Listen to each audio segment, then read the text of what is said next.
Hi there, Mrs. Magana again.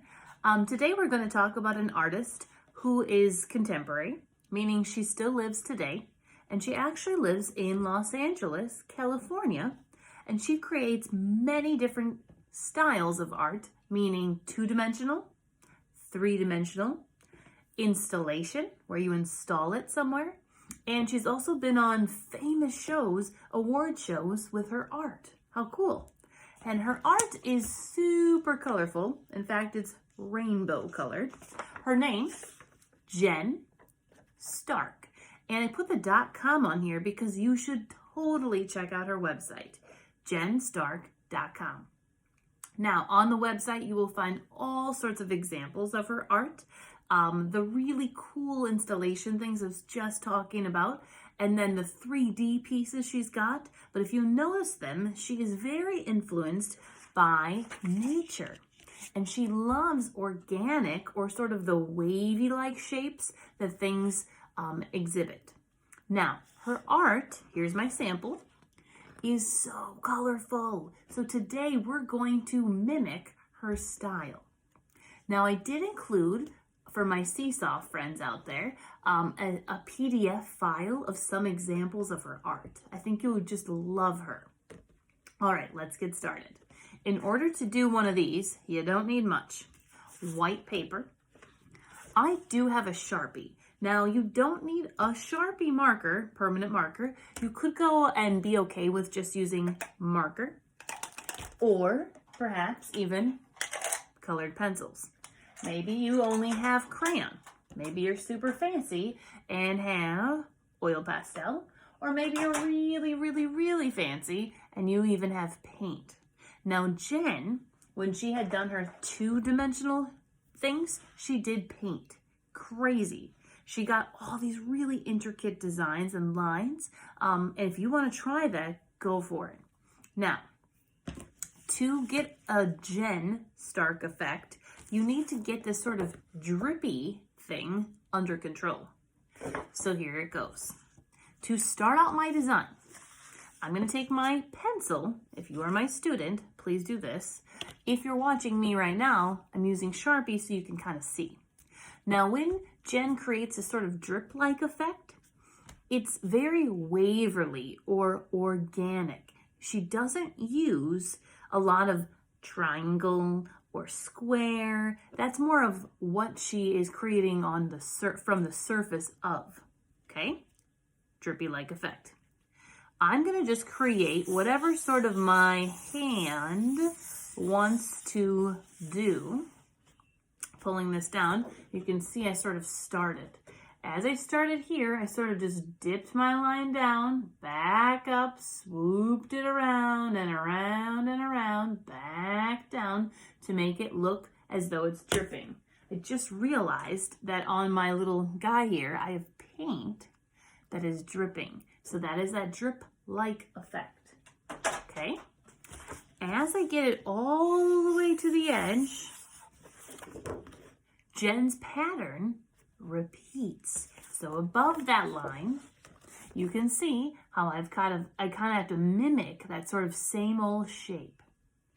Now, what's unique about Jen's designs, if you really look into them, she plays with rainbow, okay, red, orange, yellow, green, blue, purple. If you want to throw in indigo, I say it's a mix between like purple and blue. Now, look at this though. She also adds in black and white, the alternating pattern. It really makes her designs pop, almost kind of plays an optical illusion trick on your eye.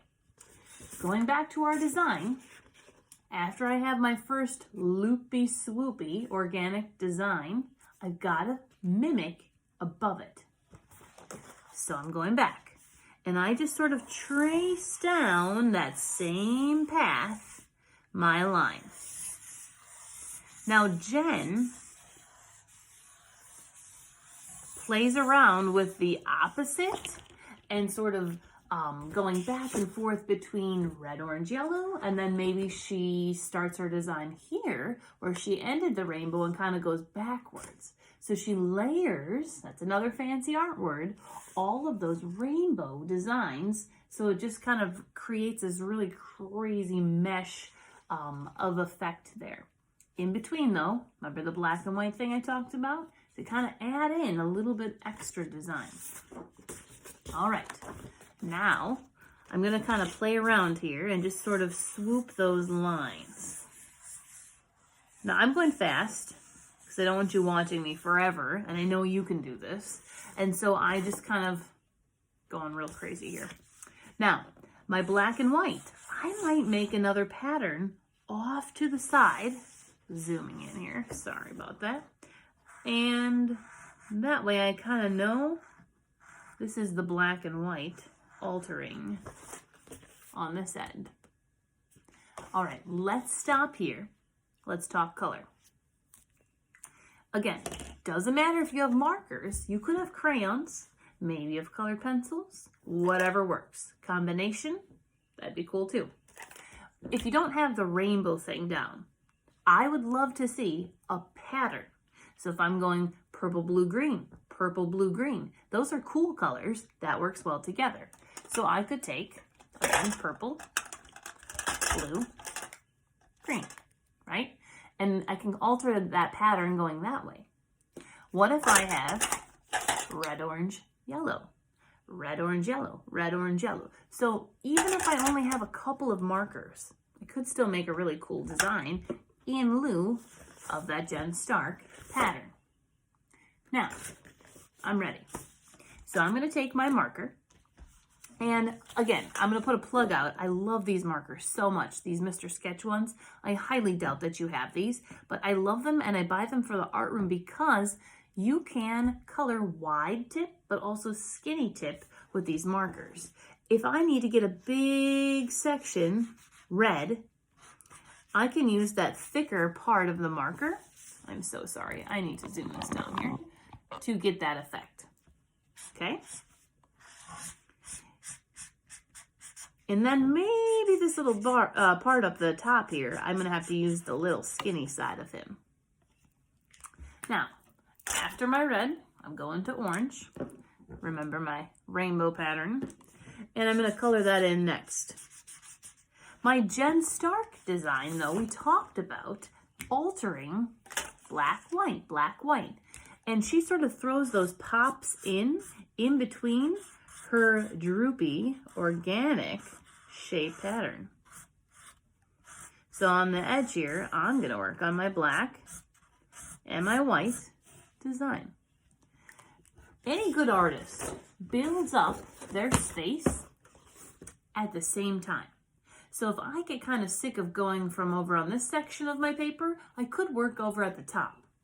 Now, because this is rainbow patterned, I might want to fill in that rainbow color first before I jump around and do this sort of black and white pop, but that might help you out. Now I left my bottom part a little unfinished. If you want to do that to create that sort of drip effect, that would be cool. Or maybe you want to fill this whole thing in. Now, I encourage you to look at that PDF file. I'm including that, my Seesaw friends, on this week's assignment. But if you are not my Seesaw friend, go to her website, jenstark.com, and look at her patterns. Look at the designs that she creates with her art. All right, bye guys. Thanks for looking.